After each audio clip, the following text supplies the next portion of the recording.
And there he was at the helm, Mr. Sulu. Let's try and make contact with him. Holmes to Sulu. Holmes to Sulu. Come in, Sulu. Where are you? There he is there. Here Can you give me a I am. status report? Well, we're here in Liverpool at a Star Trek convention, and we're having a wild and glorious galactic time. It sounds good. We're looking at Star Trek 3 there, George, which is on tonight on BBC One. But you've just finished making another one, Star Trek 5.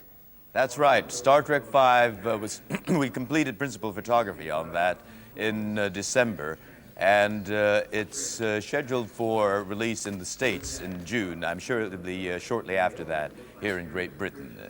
Right. It's also called The Final Frontier. Does that suggest it may actually be the last one?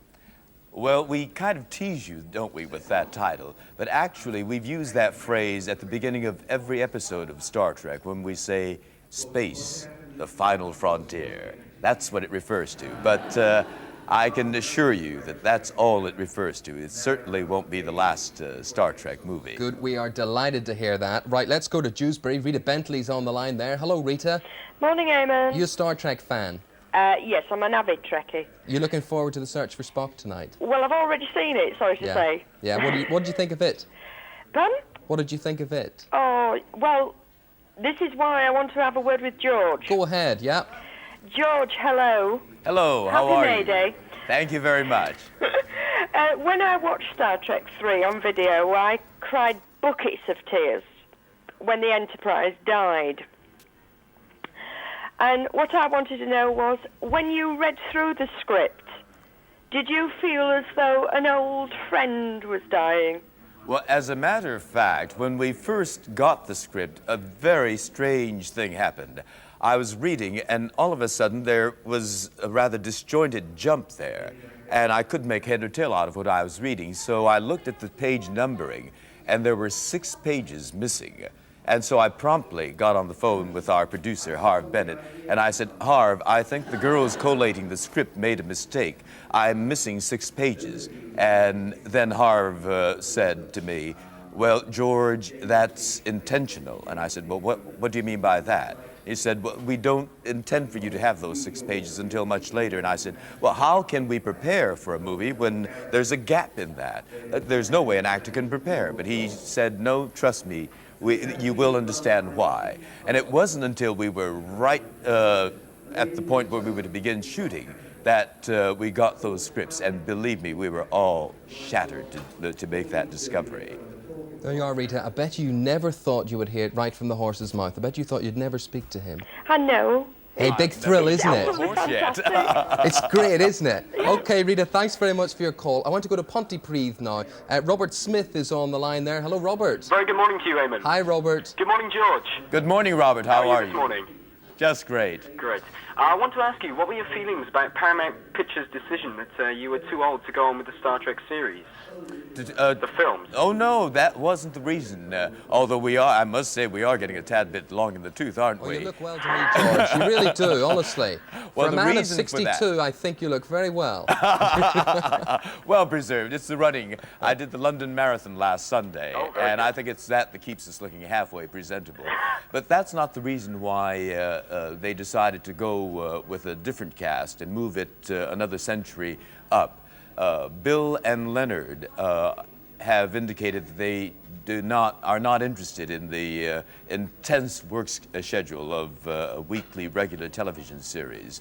And they decided, well, if we're not going to have Bill and Leonard, then perhaps we ought to rethink that.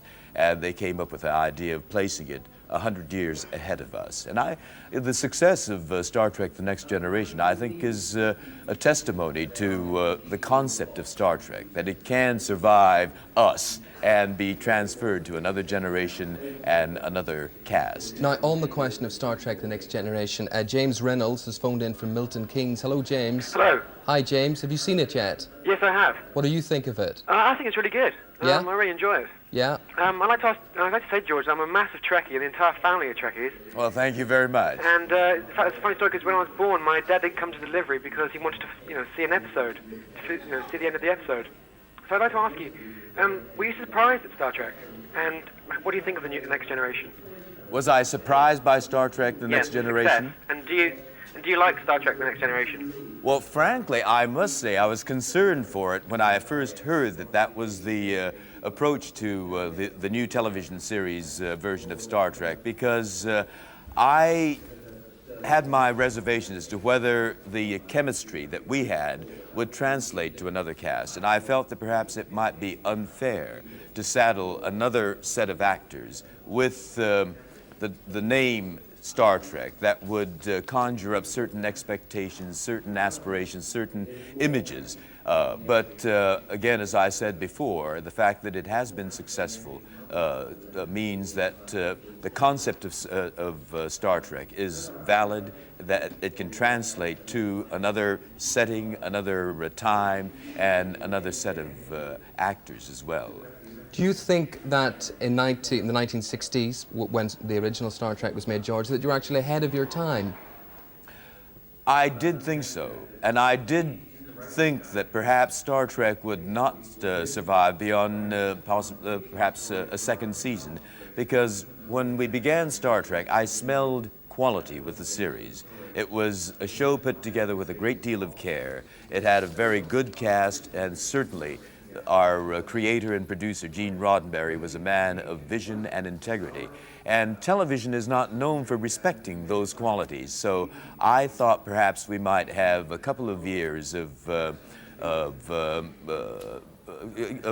life and then perhaps fade away. And look here what we happened. are. Now, some of the things we don't see on television. Judith Stilwell has phoned in from Colchester, and she wants to know from you, do you have, or is there such thing as a Star Trek blooper tape, an outtake tape? And if so, are there any chances of seeing it on TV?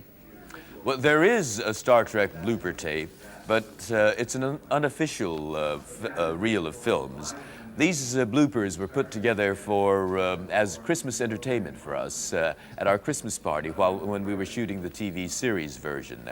But they were not meant to go outside the studio walls. Somehow they did, and they've become enormously popular.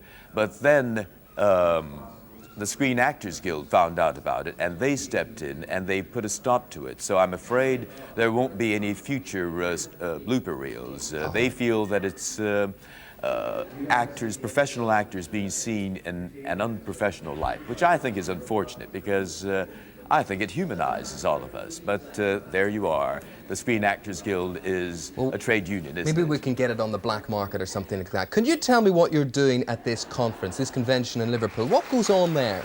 Well, as you can hear in the background... That question got great applause there, I see. I'm sorry? That question got great applause. Yes, it did, didn't it?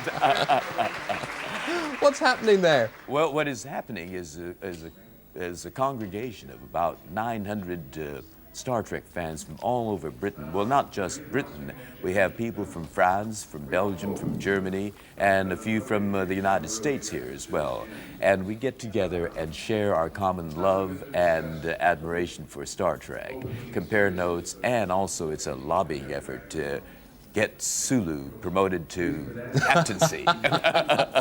Maybe we'll see it in one of the movies. One final thing to ask you, George, as a big favour. Cecilia Spence from Cheltenham, who's watching this morning, has phoned in to say, I think I'm the biggest Star Trek fan ever, and it would really make her day if you would blow her a kiss. Here we are. Live long and prosper. Live long and prosper indeed, George Takei. Thank you very much indeed for joining us today. What a thrill that was.